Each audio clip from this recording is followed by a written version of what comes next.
Shalom à tous. Alors ici, je fais cette nouvelle étude euh, pour rétablir une vérité.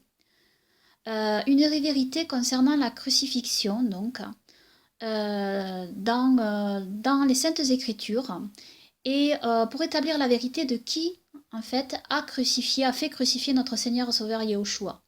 Parce que il est de bon ton aujourd'hui de faire croire que ce sont les Romains qui ont fait crucifier notre Seigneur Sauveur Yahushua sous prétexte que les Juifs ont été accusés d'avoir tué notre Seigneur Sauveur Yahushua. Et sous prétexte que parce que on s'est servi de cet argument pour les persécuter, pour la Shoah, etc. Donc, bien sûr, ces gens qui se sont servis de cet argument pour persécuter le peuple juif n'étaient absolument pas disposés comme il faut, bien sûr, et ne suivaient absolument pas Elohim, bien évidemment, et accuser tout un peuple d'avoir tué notre Seigneur Sauveur Yahushua n'est absolument pas biblique. Mais on est passé maintenant dans une autre extrême, c'est-à-dire à cause de cela maintenant, certains ont fait croire, et font croire dans les médias, il est de bon ton, même dans le milieu chrétien, de faire croire que ce sont les Romains qui ont fait crucifier notre Seigneur Sauveur Yahushua, et dédouaner donc ainsi tous les juifs religieux de l'époque. Et donc, c'est entièrement faux. C'est un gros, gros mensonge. Et donc ça, je tiens à rétablir cette vérité. Et je veux aussi rétablir une vérité biblique sur la crucifixion. Alors tout d'abord, je veux parler de la crucifixion comme punition prescrite dans la Sainte Torah. Car oui, la crucifixion comme la lapidation fait partie des punitions infligées par Elohim. Et nous en avons des preuves scripturaires. Ce n'était pas seulement que des peuples païens qui pratiquaient la crucifixion et les Romains. Et en réalité, vous allez comprendre pourquoi le peuple juif en place à l'époque de notre Seigneur Sauveur Yahushua, et notamment tout le groupe religieux juif de cette époque, parce que ce sont les religieux juifs, les chefs religieux juifs qui ont fait mettre à mort notre Seigneur Sauveur Yahushua.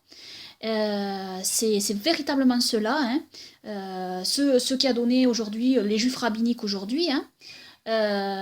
Et d'ailleurs, ils ont la même haine envers notre Seigneur Sauveur Yahushua. Alors certains sont pris dans l'aveuglement de leur fausse doctrine, hein, et je ne vais pas évidemment tomber dans l'antisémitisme en disant oui, il faut leur faire subir ceci, cela, parce qu'ils ont fait tuer notre Seigneur Sauveur Yahushua. Ce n'est pas à ce à quoi nous appelle notre Seigneur Sauveur Yahushua. D'accord? Parce que notre Seigneur Sauveur Yahushua est mort pour tous les pécheurs et tous ont à se repentir et à venir à lui pour être sauvés. Et nous sommes tous pécheurs et nous sommes tous coupables, juifs ou non juifs. Donc bien évidemment, ce n'est pas cela que je vais évoquer ici. Bien évidemment, je ne vais pas rentrer dans le jeu des haineux des juifs, des haineux du peuple juif. Bien évidemment, bien au contraire. Hein. J'appelle les juifs à la repentance parce que je les aime et que je veux qu'ils soient sauvés comme tous les autres. Je les aime pas plus que les autres, je les aime pas moins. Donc en fait, et même tous ces juifs rabbiniques, mais ces juifs rabbiniques, s'ils continuent dans cette voie tortueuse et diabolique, eh bien, leur sort sera la géhenne, hein, et le shéol. Parce qu'ils sont rebelles envers Elohim. Et ceux qui ne sont pas sincères dans leur cœur vis-à-vis d'Elohim, et qui sont vraiment dans cette haine de notre Seigneur Sauveur Yahushua, périront. Hein, périront loin d'Elohim. Ça, c'est certain et véritable. Donc voilà, bien comprendre cela. Et quant aux autres, il peut y en avoir qui sont dans le judaïsme rabbinique, comme à l'époque des apôtres, où il y en avait qui étaient dans le pharisianisme et qui se sont repentis, hein, qui sont sortis du pharisianisme et qui se sont repentis et qui sont venus au Seigneur Yahushua. Donc tout le monde est appelé à venir au Seigneur Yahushua, bien évidemment. Hein. Mais cette doctrine pharisienne, je tiens à le dire, est diabolique. Et cette doctrine rabbinique, donc le rabbinisme, c'est le pharisianisme qui a fait mettre à mort notre Seigneur Sauveur Yeshua. C'est le pharisianisme, c'est le rabbinisme. qui a fait mettre à mort notre Seigneur et Sauveur Yeshua. Ça, il faut l'affirmer. Ce n'est pas les Romains qui ont fait mettre à mort notre Seigneur et Sauveur Yeshua. Et je vais vous le prouver ici. Je vais vous le prouver. Alors, tout d'abord, je vais vous parler de la crucifixion dans les Saintes Écritures comme je l'ai fait remarquer. Alors, nous avons un passage dans les Saintes Écritures qui parle de cela et qui a souvent été traduit d'une manière biaisée, justement parce que il n'était pas question de vouloir voir ou de vouloir transmettre cette vérité, qu'en fait la crucifixion est une prescription en fait thoraïque pour les coupables, pour les vrais coupables et pas pour les innocents. Donc comme l'est notre Seigneur et Sauveur Yeshua, parce que lui, il est juste mort pour les coupables que nous sommes. Hein, en fait, c'est une injustice qu'il a souffert, car en fait, il ne méritait pas cette punition. Bien évidemment, lui, il est parfait et il a pris donc cette punition pour nous qui méritions cette punition en réalité. C'est nous qui le méritions. Donc voilà. Et nous avons dans la Torah du Deutéronome, chapitre 21, versets 22 à 23. Nous avons écrit ceci. Si l'on fait mourir un homme qui a commis un crime digne de mort et que tu l'aies accroché à un bois, alors vous aurez dans vos traductions pendu à un bois, alors attention là, je vous mets en garde. En réalité, le mot hébreu, qui est traduit par pendu, signifie accroché en fait. Pas pendu, parce qu'en français, quand vous entendez pendre quelqu'un, vous avez l'image, comme dans les westerns, où on pendait les gens à un arbre, avec une corde. Hein, non, c'est absolument pas de cela dont il est question. Dans la Torah, on ne pendait pas les gens ainsi. On les accrochait à un bois. Ce qui est totalement différent, c'est pas une pendaison par corde, avec une corde. Hein. Donc, si l'on fait mourir un homme qui a commis un crime digne de mort et que tu l'aies accroché à un bois, son cadavre ne passera point la nuit sur le bois, mais tu l'enterreras le jour même, car celui qui est pendu ou accroché est un objet de malédiction auprès d'Élohim, et tu ne souilleras point le pays que Yahweh ton Élohim te donne pour héritage. Amen. Donc, ici, il s'agit d'un criminel, donc. Hein, voilà. Et donc, notre Seigneur et Sauveur Yeshua, lui, est mort pour nos crimes, lui, qui est juste, qui est parfait et sans péché, qui ne méritait absolument pas cette punition. C'est nous qui la méritions, il l'a pris pour nous. C'est le don d'Élohim pour nous sauver. Et celui qui refuse ce don est perdu. Hein, j'insiste. Donc ici, nous voyons qu'il est question de crucifixion. Et alors certains contesteront, ils diront non, c'est pas de ça dont il est question. Si, c'est bien de ça dont il est question. C'est bien de ça dont il est question. Et nous avons plusieurs passages dans les Saintes Écritures. Mais d'abord, pour vous prouver qu'il s'agit bien de la crucifixion dans la Torah du Deutéronome ici, je vais vous citer l'apôtre Paul, qui parle de la crucifixion de notre Seigneur et Sauveur Yeshua, dans Galates chapitre 3, verset 13, et il dit ceci. Machiach nous a rachetés de la malédiction de la Torah, étant devenu malédiction pour nous, car il est écrit « Maudit est quiconque est pendu au bois ou accroché au bois ». Ici, l'apôtre Paul fait clairement mention au passage du Deutéronome, ici que je viens de vous citer.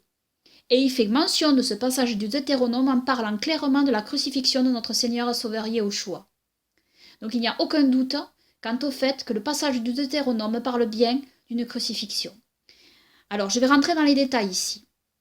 Pourquoi cette crucifixion est-elle prescrite dans la Torah comme punition ? Alors, nous avons aussi, et les exégètes sont d'accord avec moi sur ce point, trouvé à Qumran donc le rouleau du temple, qui est notre rouleau thoraïque, que je vous invite à lire. Et au chapitre 21, nous avons très clairement la mention de la crucifixion. Donc, je vais vous le lire. Si un homme calomnie son peuple et délivre son peuple à une nation étrangère et fait le mal à son peuple, tu l'accrocheras à un bois et il mourra. Sur le témoignage de 2 témoins et sur le témoignage de 3 témoins, il sera mis à mort et ils l'accrocheront sur le bois. Si un homme est coupable d'un crime capital et s'enfuit à l'étranger chez les nations et maudit son peuple, les enfants d'Israël, vous l'accrocherez également sur le bois et il mourra. Mais son corps ne passera pas la nuit sur le bois, vous l'enterrerez sur le même jour. Car celui qui est pendu ou accroché sur le bois est maudit d'Élohim et des hommes. Vous ne polluerez pas le sol que je donne pour que vous le possédiez.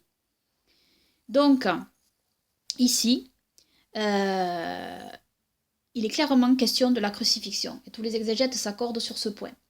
Donc, la crucifixion, ici, est une prescription thoraïque pour les criminels, en fait, mais pour certaines personnalités, en réalité.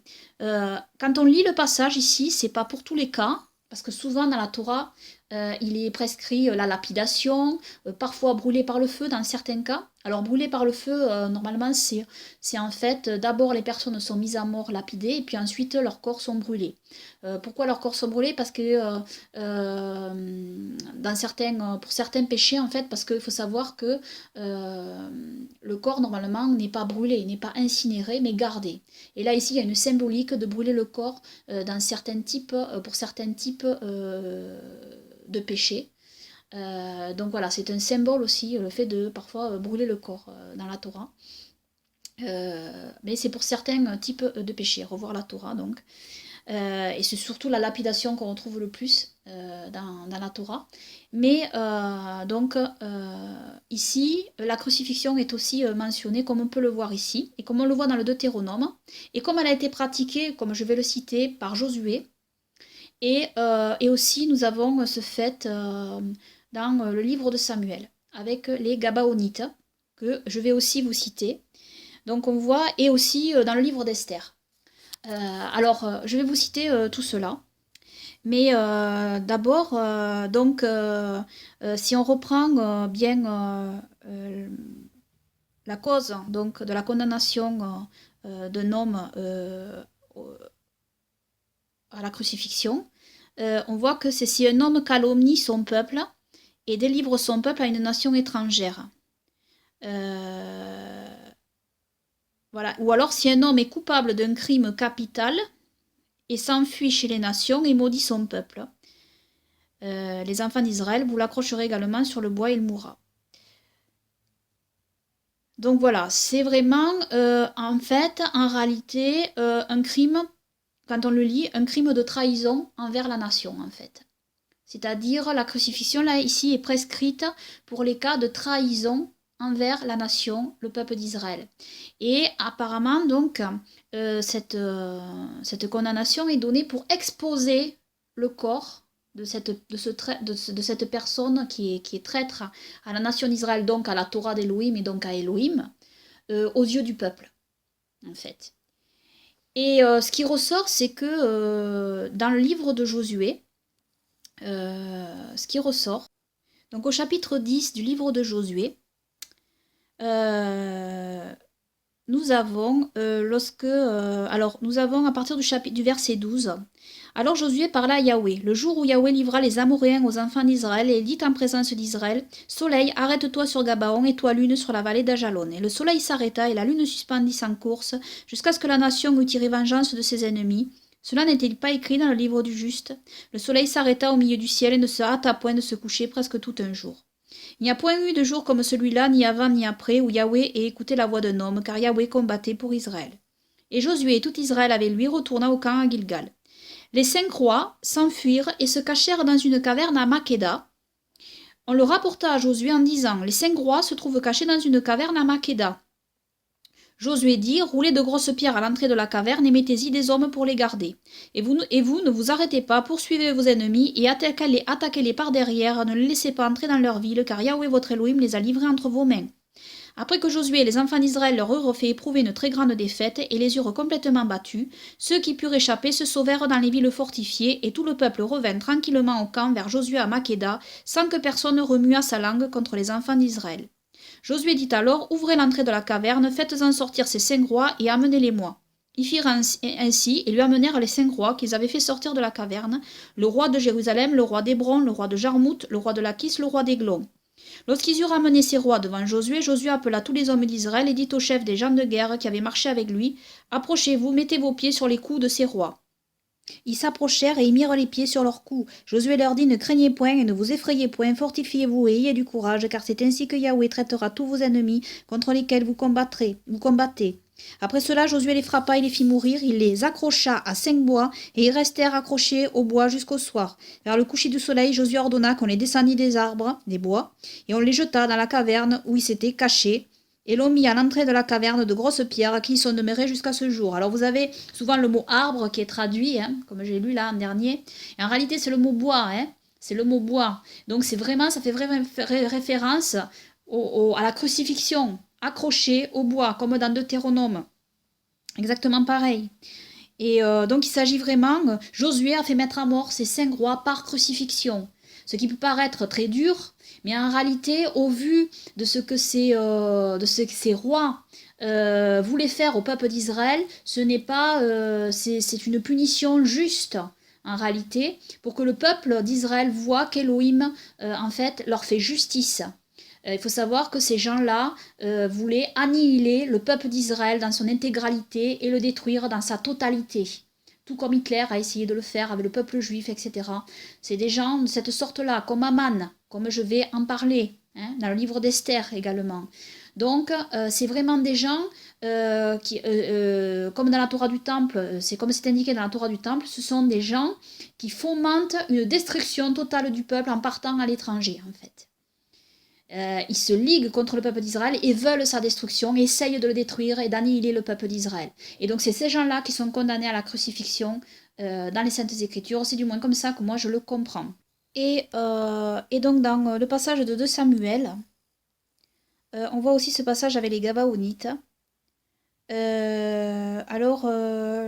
Le roi, alors du temps de David, il y eut une famine qui dura 3 ans. David chercha la face de Yahweh, et Yahweh dit, c'est à cause de Saül, de sa maison sanguinaire, c'est parce qu'il a fait périr les Gabaonites. Le roi appela les Gabaonites pour leur parler. Les Gabaonites n'étaient point d'entre les enfants d'Israël, mais c'était un reste des Amoréens. Les enfants d'Israël s'étaient liés envers eux par serment, et néanmoins Saül avait voulu les frapper dans son zèle pour les enfants d'Israël de Juda. David dit aux Gabaonites, que puis-je faire pour vous, et avec quoi ferai-je expiation, afin que vous bénissiez l'héritage de Yahweh? Les Gabaonites lui répondirent, ce n'est pas pour nous une question d'argent et d'ordre avec Saül, avec sa maison, et ce n'est pas à nous qu'il appartient de faire mourir personne en Israël. Et le roi dit, que voulez-vous donc que je fasse pour vous? Ils répondirent au roi, puisque cet homme nous a consumés et qu'il avait le projet de nous détruire pour nous faire disparaître de tout le territoire d'Israël, qu'on nous livre 7 hommes d'entre ses fils, et nous les pendrons devant Yahweh à Gibéa de Saül, l'élu de Yahweh. Et le roi dit, je les livrerai. Le roi épargna Méphibosheth, fils de Jonathan, fils de Saül, à cause du serment qu'avaient fait entre eux devant Yahweh David et Jonathan, fils de Saül. Mais le roi prit les 2 fils que Ritzpa, fille d'Aja, avait enfantés à Saül, Harmonie et Méphibosheth, et les 5 fils que Mérab, fille de Saül, avait enfantés à Adriel de Méola, fils de Barzillai. Et il les livra entre les mains des Gabaonites, qui les accrochèrent sur la montagne devant Yahweh. Tous les 7 périrent ensemble. Ils furent remis à mort dans les premiers jours de la moisson, au commencement de la moisson des orges. Ritzpa, fille d'Aja, prit un sac et l'étendit sous elle contre le rocher depuis le commencement de la moisson jusqu'à ce que la pluie du ciel tombât sur eux, et elle empêcha les oiseaux du ciel de s'approcher d'eux pendant le jour et les bêtes des champs pendant la nuit. On informa David de ce qu'avait fait Ritzpa, fille d'Aja, concubine de Saül, et David alla prendre les os de Saül et les os de Jonathan son fils chez les habitants de Jabès en Galaad, qui les avaient enlevés de la place de Beth-Shan, où les Philistins les avaient suspendus lorsqu'ils battirent Saül à Gilboa. Il emporta de là les os de Saül et de Jonathan son fils, et l'on recueillit aussi les os de ceux qui avaient été suspendus, donc accrochés. On enterra les os de Saül et de Jonathan son fils au pays de Benjamin à Tsela, dans le sépulcre de Kis, père de Saül, et l'on fit tout ce que le roi avait ordonné. Après cela, Élohim fut apaisé envers le pays. Alors ici, que voit-on? On voit qu'en fait, les Gabaonites, qui étaient des gens qui suivaient Elohim en fait, qui faisaient partie donc après, qui étaient avec les Israélites, hein, même si à la base, à l'origine, ils n'étaient pas Israélites, revoir l'histoire avec les Gabaonites. Et donc, Saül et sa maison donc avaient voulu faire périr les Gabaonites, ce qui était complètement contraire à la volonté d'Elohim. Hein. Saül ici ne suivait absolument pas Elohim en faisant cela, hein, et tous ceux qui l'ont suivi sur ce plan. Et donc,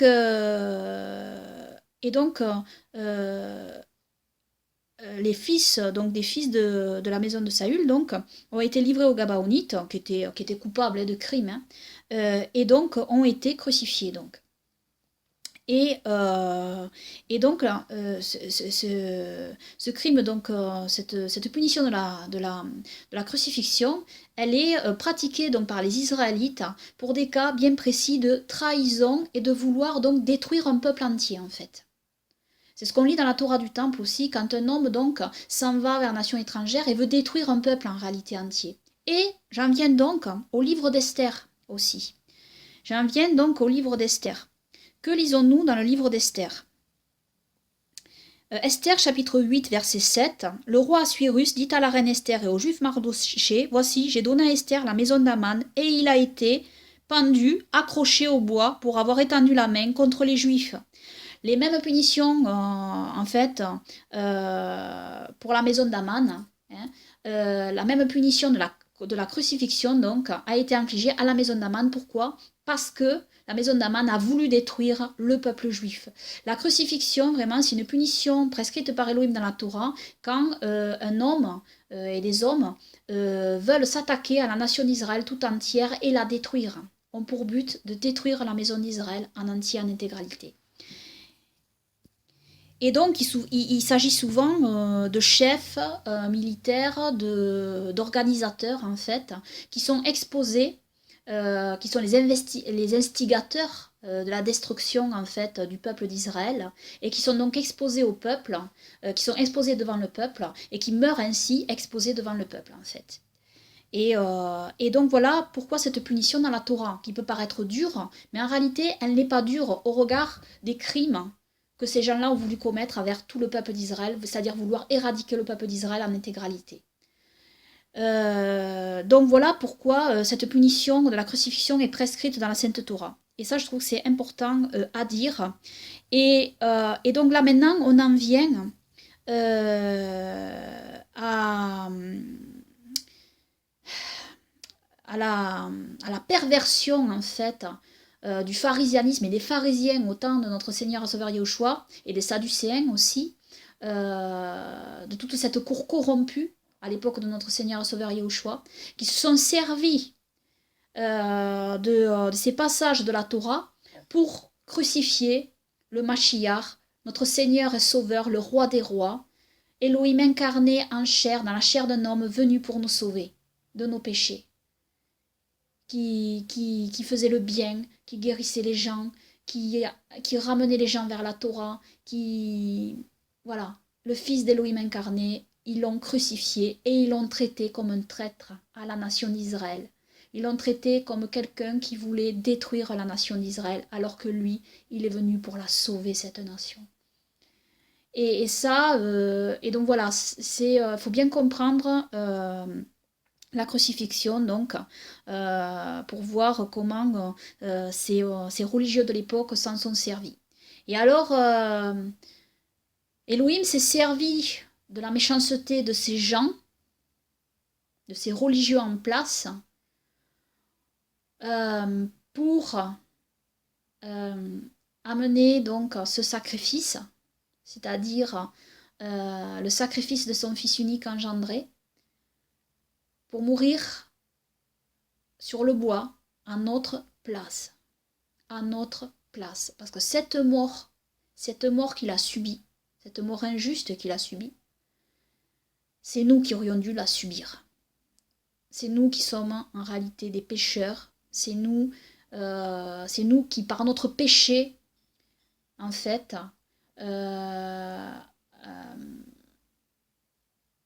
amenions inexorablement la destruction du peuple d'Israël en réalité, par le péché, par cette souillure du péché. Mais Yahushua, lui, est l'homme parfait, et il est venu réparer, il est venu arranger cela en prenant sur lui tous nos péchés. Parce que si lui ne l'avait pas fait, c'est nous qui aurions dû subir tout cela. Et donc, c'est l'amour infini de Yahweh notre Elohim qui s'est manifesté en cela. C'est l'amour infini de Yahweh notre Elohim qui s'est manifesté en cela. Il s'est servi de la méchanceté des hommes, de cette époque particulière. Et il a retourné ce projet malsain, en fait, qu'avaient ces religieux. Il l'a retourné en notre faveur. Il en a fait un objet de salut pour nous tous. Et ça, c'est la bonté et l'amour et la miséricorde de Yahweh notre Elohim. Amen. Gloire à Yahweh notre Elohim, à notre Seigneur et Sauveur Yahushua. Amen, amen. Et donc voilà, ça, il faut bien comprendre cela. Hein. Et, et donc, quand on lit dans les textes des évangiles, on lit clairement que le peuple juif et les religieux juifs qui étaient là, ils ont choisi la crucifixion. Ils ne l'ont pas choisi au hasard. C'est le peuple juif qui a choisi la peine de mort qui allait être infligée à notre Seigneur Sauveur Yahushua, car ils le considéraient comme un traître à la nation, eux dont le cœur était fourvoyé, complètement corrompu, hein, alors que ce sont eux les traîtres à la nation en réalité, ce sont eux les traîtres à la nation. Et ce sont les mêmes aujourd'hui, les juifs rabbiniques, qui sont traîtres à la nation d'Israël, qui ont la même haine dans leur cœur. Ils ont pour père le diable. Ce n'est pas Elohim leur père. Donc cette doctrine est diabolique, je le dis encore et encore. Donc voilà, et ce n'est pas par haine que je le dis, par haine du peuple juif, pas du tout, au contraire. Il faut que le peuple juif se rende compte de cela véritablement. Comme à l'époque des apôtres, comme à l'époque où beaucoup de juifs s'en sont rendus compte. Hein, après la mort et la résurrection de notre Seigneur Sauveur Yahushua, il y a eu un véritable réveil. Un véritable réveil. Et ces juifs religieux ont été mis sous le boisseau. Hein. Ils ont été tués et éteints pendant un bon moment. Et après, malheureusement, le temps passant, et ils ont repris de la force et ils sont de nouveau émergés sur la scène pour, pour, euh, pour ressurgir sous la forme rabbinique en fait. Hein. Donc les rabbiniques, je le dis, se déclarent eux-mêmes issus du pharisianisme. Hein. Donc voilà, que les choses soient claires. Donc voilà, les juifs religieux donc, qui étaient aveugles concernant Yahushua, lui qui est juste et parfait, choisirent donc eux-mêmes le choix de cette condamnation en criant crucifie-le, crucifie-le. Et qu'a dit Pilate? Il a dit crucifiez-le vous-même. Il est clair qu'ici que ce sont les juifs religieux qui ont mené la crucifixion du début à la fin. Alors surtout, je vais vous le prouver ici, ne vous fiez pas au film que vous voyez, où vous voyez les Romains mener la crucifixion. Ça, c'est une voie tortueuse, compris les scénaristes, pour apaiser le climat avec les juifs, etc., après la Shoah. Et ce n'est pas approuver, en fait, ceux qui ont commis la Shoah, hein, que de dire cette vérité que je dis là. Bien évidemment, bien au contraire. Accuser tout un peuple juif qui n'a pas vécu du temps du Seigneur Yahushua, d'avoir tué le Seigneur Yahushua, non, ça n'a pas de sens. Alors, bien sûr, ils appartiennent à la religion qui a participé à ça. Mais beaucoup n'en sont même pas conscients parmi les juifs. Beaucoup n'en ont même pas conscience de cela parmi les juifs. Et il n'y a pas que les juifs, en fait. Parce que dans les actes, les apôtres sont très clairs. C'est toutes les nations, en fait, avec Pilate et donc les juifs, donc, c'est eux tous, en fait, et les Israélites, donc c'est eux tous qui ont mis à mort notre Seigneur et Sauveur Yeshua pour accomplir le dessein qu'Elohim avait préparé d'avance. Donc, si vous voulez, nous sommes tous coupables. Nous sommes tous coupables. Et accuser que le peuple juif n'est pas biblique, bien évidemment. Et ça, c'est pour assouvir la haine de certains envers le peuple juif, envers un peuple.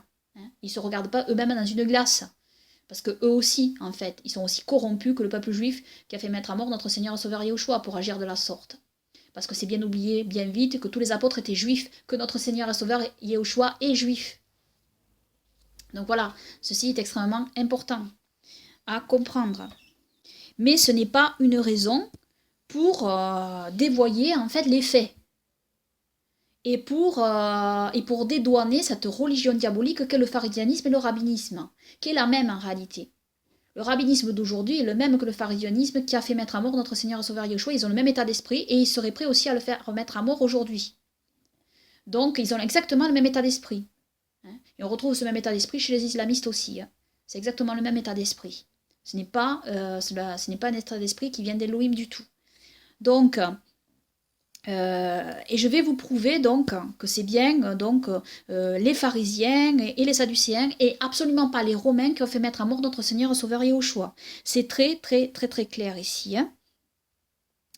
Il faut savoir que dans le Matthieu hébreu du Shem Tov, nous avons un détail qui prouve que les pharisiens travaillaient en étroite collaboration avec le pouvoir romain en place.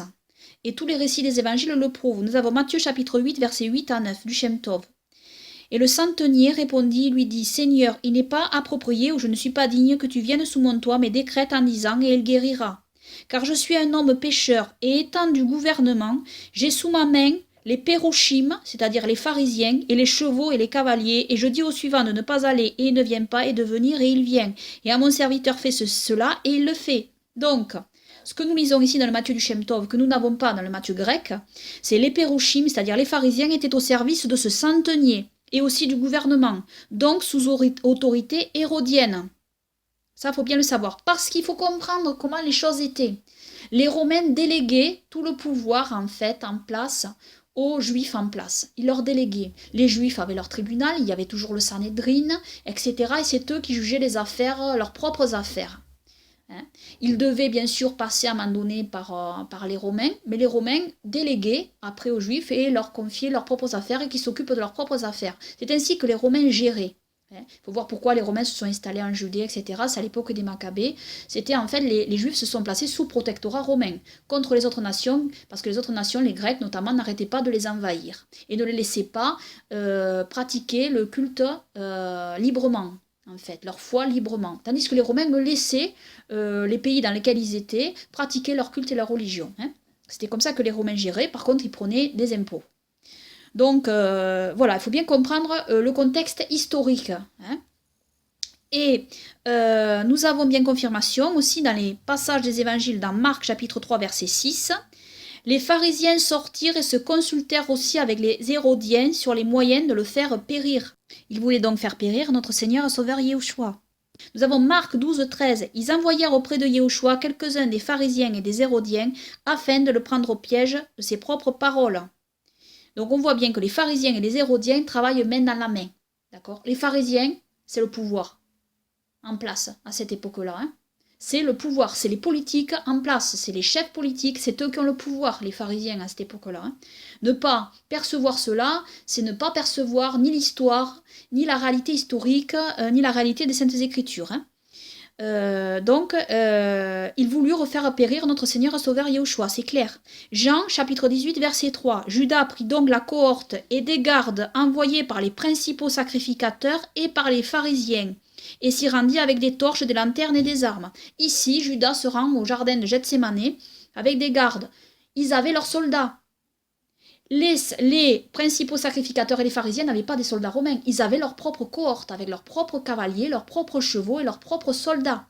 Ça aussi, il faut le savoir. Arrêtez de vous fier sur les films où vous voyez sans arrêt les Romains, les soldats romains, amener la crucifixion, etc. C'est faux. C'est faux. Marc chapitre 8 verset 15. Yahushua leur fit cette recommandation, gardez-vous attentivement du levain des pharisiens et du levain d'Hérode. On voit très bien le lien ici, etc. etc. Donc, les pharisiens travaillaient en étroite collaboration avec le pouvoir en place. Ils avaient des chevaux et des soldats. Ils étaient extrêmement puissants en ce temps-là. Ils avaient le pouvoir en réalité.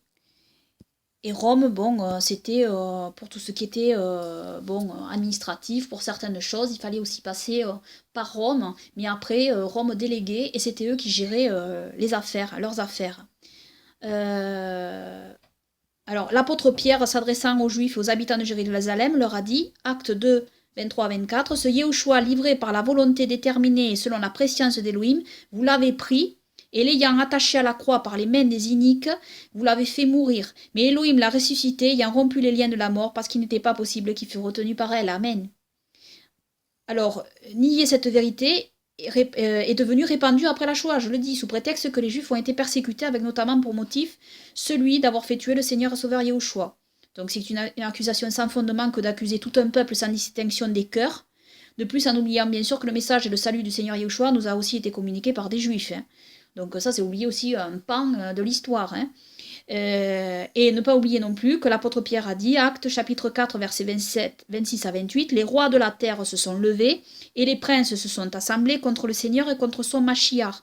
En effet, Hérode et Ponce Pilate avec les nations Et le peuple d'Israël se sont assemblés contre ton Saint-Fils Yahushua que tu as oint pour faire toutes les choses que ta main et ton conseil avaient décidé d'avance de devoir être faites. Amen. Donc voilà, les choses sont dites. Il n'y a pas que le peuple d'Israël, il y a les nations aussi. Hein. Donc, accuser que le peuple juif aussi, ça va pas, en fait. Hein. Les nations, Hérode et Israël, dont les juifs, ont participé à cet acte, donc pas uniquement les juifs. Mais, je le dis, nier le fait que les juifs religieux pharisiens orthodoxes de ce temps aient participé est un mensonge, et cela n'a rien à voir avec le manque d'amour à l'égard du peuple juif dans son ensemble. Et donc voilà ce que je voulais dire sur ce point qui est assez important aussi à savoir, et pour établir donc cette vérité historique et biblique. Donc voilà, j'espère que cela vous apportera des éclaircissements et rétablit donc une vérité qui doit être rétablie. Et donc je rends gloire et honneur et remerciements à Yahweh mon Elohim et à mon Seigneur Sauveur Yahushua. Merci à Yahweh notre Elohim d'avoir donné son Fils unique engendré pour mourir à notre place à la croix pour nos péchés. Et merci à notre Seigneur Sauveur Yahushua d'avoir donné sa vie pour nous en sacrifice. Et savoir que Yahushua, notre Seigneur Sauveur, est vivant. Il a vaincu la mort. Amen. Amen.